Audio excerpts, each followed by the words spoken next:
Jeszcze do niedawna alkohol był niemal obowiązkowym elementem dorastania. Imprezy, wyjścia ze znajomymi, wejście w dorosłość, wszystko kręciło się wokół picia. Dziś coraz więcej młodych osób mówi nie dziękuję. Badania z różnych krajów pokazują, że pokolenie Z pije mniej alkoholu niż wcześniejsze generacje.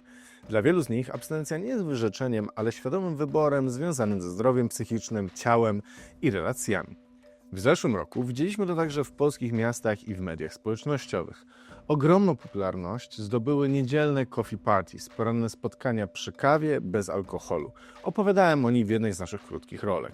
Ten trend nie jest przypadkiem, ale częścią większej zmiany w podejściu młodych ludzi do imprezowania i bycia razem. W tym materiale sprawdzamy, co stoi za tą zmianą. Myślę, że w mojej grupie dużo mniej osób pije. Dużo więcej osób też decyduje się na to, żeby nie pić teraz dopiero.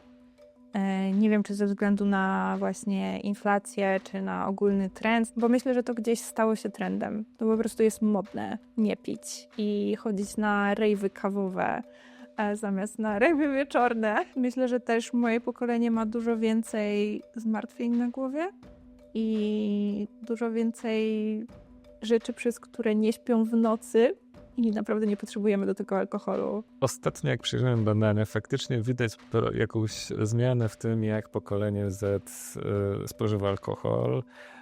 Był spadek w ostatnich latach tego spożycia alkoholu w porównaniu, znaczy tak globalnie, że mniej Polacy pili alkoholu, Zetki też. Natomiast widać jakieś drgnięcie niestety z powrotem w stronę w tych ostatnich 2 latach na rzecz tego większego spożycia alkoholu. To, co się zmienia na pewno w kwestii spożycia alkoholu przez Zetki, to jest rodzaj spożywanego alkoholu i jakiś rodzaj kultury picia. Raczej to są takie ząbki, które w dłuższej mierze, jak się przyjrzymy, nie wiem, ostatnim 5 latom, no to rzeczywiście jest tendencja spadkowa. I to, co jest charakterystyczne, że tam w badaniach wychodzi, że na przykład na przestrzeni ostatnich 30 dni dużo mniej młodych ludzi piło niż kiedyś, tak? Czyli, że to jakby to nie jest tak częste. Decyzję, żeby nie pić alkoholu podjęłam kilka lat temu i właściwie nie pamiętam kiedy dokładnie, wydaje mi się, że 2-3 lata temu.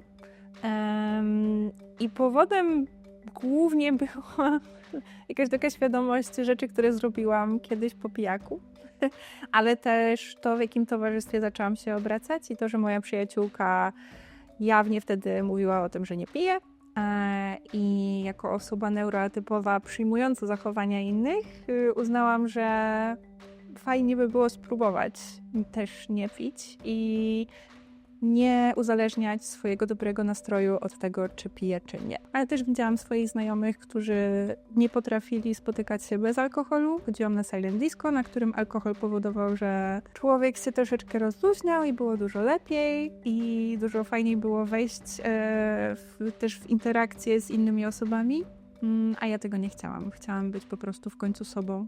Jednym z takich chyba najważniejszych tematów, który się gdzieś pojawia, kiedy przychodzi do niepicia alkoholu przez Zetki, to jest raz, że zdrowie, natomiast drugi kawałek jest dużo bardziej taki zniuansowany.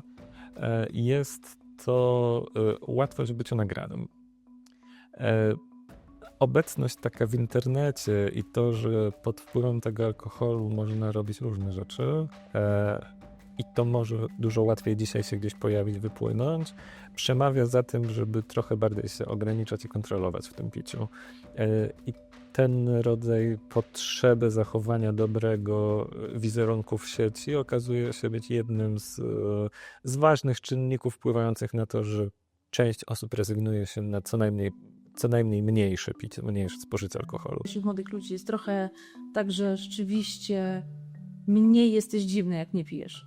Mniej już niż w pokoleniach poprzednich, tak?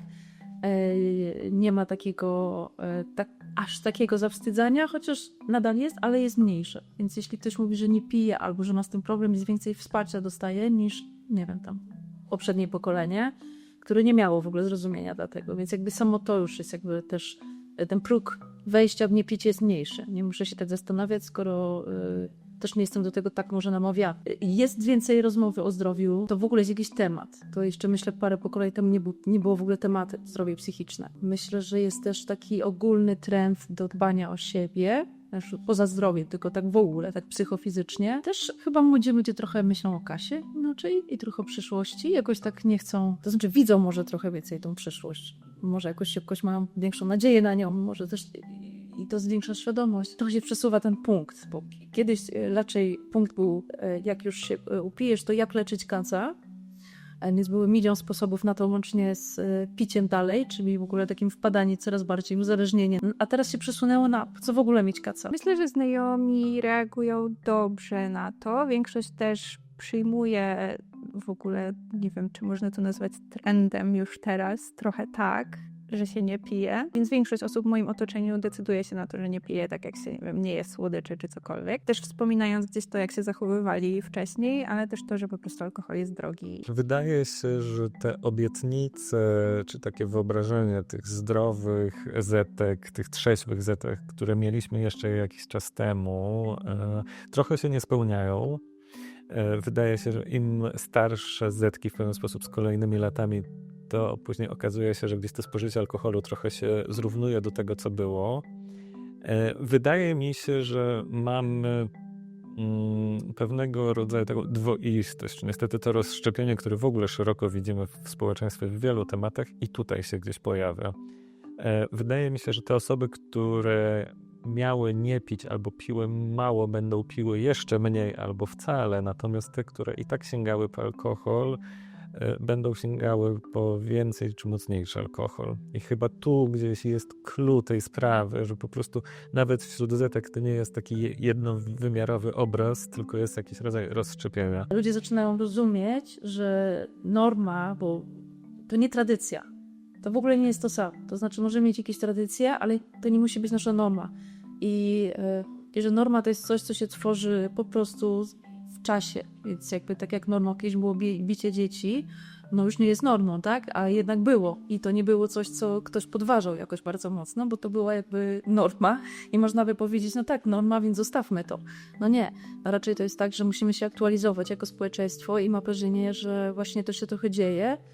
Państwo trochę nie nadąża, ale tam próbuje, tak? To znaczy jest trochę w tyle. Czy mamy kulturę niepicia? Nie, jeszcze nie mamy kultury niepicia, ale czy niepicie jakoś zaczyna jakby w normy też się wpisywać? Tak, powoli tak.